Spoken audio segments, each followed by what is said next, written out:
যতবার পাই ততবারই বিমুগ্ধ হই। তো দাদার কাছ থেকে জানার অনেক কিছু আছে, তবুও সময়ের স্বল্পতা এবং সীমাবদ্ধতা আছে। তার পরিপ্রেক্ষিতে দাদাকে কিছু প্রশ্ন করতে চাই। দাদা, স্টকিং ডেনসিটি এবং ফিড স্পেস এবং ড্রিঙ্কার স্পেস, এই তিনটা জিনিস খুবই গুরুত্বপূর্ণ। তো আমরা যদি ফিড স্পেস দিয়ে আসি, আসলে ফিডিং স্পেসটা কিভাবে মেনটেন করা হয় এবং কতটুকু মেনটেন করা হয় দাদা? ফিড স্পেস নরমালি আমরা জানি বয়সের সাথে সাথে সেটা চেঞ্জ হয়। বয়সের সাথে সাথে চেঞ্জ হয়, ঠিক বলেছেন আপনি। আবার বাড়ের সংখ্যা কত রোগ আছে, হ্যাঁ, যেটা স্টকিং ডেনসিটি আমরা বলি, ওই অনুযায়ী বাড়ের জায়গা দেওয়া হয় আর কি। আর বাড়ের মানে চেন চেন একটা বাট কত সেন্টিমিটার খাবে, 15 সেন্টিমিটার আছে, আপনার 14 সেন্টিমিটার আছে, 13 সেন্টিমিটার। বাড়ের বয়স মানে বাড়তে থাকবে, ওই বাড়ের জায়গাটা একটু বাড়তে থাকবে আর কি। এটাই হলো। তো পানির ক্ষেত্রে দাদা আমরা যে জানি যে নিপলগুলো লাগানো থাকে, এটা একটা নির্দিষ্ট দূরত্ব থাকে, এবং ফিডগুলো যে চেইন ফিডার থাকে সেখানেও একটা নির্দিষ্ট সময় এবং স্পেস মেনটেন করা হয়। বিশেষ করে মেলকে যখন আলাদাভাবে খাবার দেওয়া হয়, তখন সেই আলাদা যেই ফিডারগুলো থাকে আমরা জানি সেগুলো উপরে উঠে রাখা হয় নির্দিষ্ট সময় পর। তো সেইখানে আসলে দূরত্বটা কতটুকু মেনটেন করা হয়? এটা আপনার পানির লাইন 1 ফিট দূরত্ব আছে আর কি। এক নিপল থেকে একটা নিপল থেকে আরেকটা নিপলের দূরত্ব 1 ফিট। আর মেলের জন্য সাধারণত মুরুকের খাবারটা নরমালি আলাদা একবারে। ওটা যখন ফিড দেওয়া হয়, ওটা মেল ফিডারটা নামায় দেওয়া হয়। আবার যখন আপনি এই খাবার শেষ, ওটা আবার উঠায় রাখা হয়। তারপরে প্রতিদিন ক্লিন করা হয়। আর ফিমেলের জন্য নরমালি আলাদা চেন ফিডার, চেনের মাধ্যমে ফিমেল খাবারটা খায়।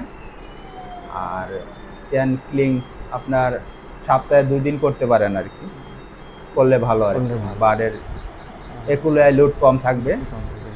আর ওয়াটার লেভেল আপনার ক্লিন রাখতে হবে প্রতিদিন। আরেকটা গুরুত্বপূর্ণ বিষয় যেটা না বললেই নয়, আমরা যখন ব্রয়লার ব্রিডার ফার্মের দিকে তাকাই, আমরা 1:10 হচ্ছে মেল ফিমেল রেশিও দেখতে পারবো তাদের মিটিং করার জন্য, যার ফলে আমরা হ্যাচিং একটা নিশ্চিত করতে পারি। এবং তার পাশাপাশি কিন্তু আরও কিছু এক্সট্রা মেল পালন করা হয়।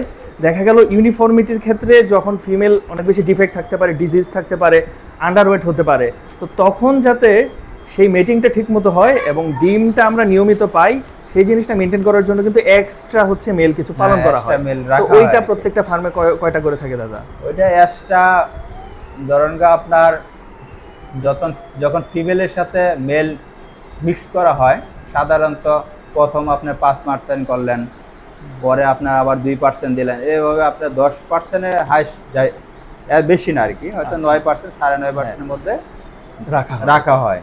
আমরা জানি সর্বোচ্চ আমরা 14% পর্যন্ত দিতে পারি, বাট এখানে 10% পর্যন্ত 10% আপনার মিক্স করা হয় আর কি। আর বাকি এক্সট্রা আপনার 2%, 3% আপনি রাখতে পারেন আর কি। যখন আপনার একটা মেল যে কোনো কারণে ইনজুরি হতে পারে বা যে কোনো সমস্যা হতে পারে, তখন আমরা চেঞ্জ করি আর কি।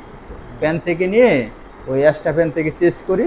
আবার ওনার যেটা অসুস্থ হইলো, ওনার জন্য আবার ওই বার্ডের জন্য আলাদা ট্রিটমেন্ট আছে, কি কারণে কি সমস্যা হতে পারে। আবার সুস্থ হইলে আবার সেটা সাইডে দেওয়া হয় বা চেঞ্জ করা হয়।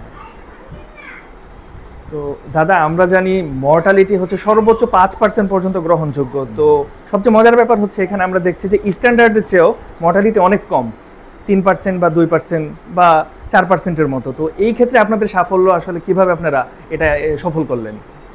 এটা আপনার নর্মালি বার্ডকে সুস্থ রাখতে হলে আপনার শুরু থেকে শেষ পর্যন্ত আপনার পরিষ্কার পরিচ্ছন্নতা, যেমন শেড পরিষ্কার পরিচ্ছন্নতা, অর্থাৎ বায়োসিকিউরিটি মেনটেন করা। বায়োসিকিউরিটি তো এটা ফার্স্ট।